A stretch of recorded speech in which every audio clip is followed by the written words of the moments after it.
अस्सलाम वालेकुम दोस्तों। भाई रियाज साहब ने ईद तो लग गई, लेकिन ईद के टॉपिक नाल के एक दौड़ा पढ़ छड़िए। मैं कहा जी बिस्मिल्लाह, जिवें तुसीं हुक्म करो। भाई साहब के हुक्म के मुताबिक ईद के हवाले नाल एक दौड़ा है, एक भाई होरी पढ़सन ये दसना है कि साडी किवें किवें ईद लगी है। असीं जिस दी दीद दे मंगत हां, जिस बाब सवाली निकले। फिक्रें ते गौर करनी है, थोड़ी जी मुश्किल है। असा जिस दी दीद दे मंगत हां जी, जिस बाब सवाली निकले जी, कदी देर नहीं करदे देवन विच एडे सख्त जलाली निकले। ते इंज साजिद किसे नहीं लज पाली, जेडे ओ लजपाली निकले। ईद देवी तोड़ आ गए, मेरे सज्जन हलाली निकले। वाह वाह, क्या बात है, मेरे सज्जन हलाली निकले।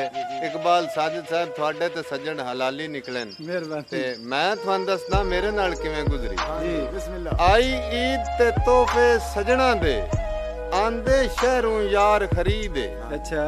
आई ईद ते तोहफे सजना दे, आंदे शहरों यार खरीदे। दिते घर वाई तोहफे सजना नू, दिती यार मुबारक ईद। ते दुखी रियाज दा ना हर तोहफे ते खुश होया सज्जन मजीद। फिक पा छोड़ी साडे प्यार दे विच उतले मुल्क बेदी। जिंदाबाद। मेहरबानी मेहरबानी, जिंदाबाद। क्या बात है जी, ये उतला मुल्क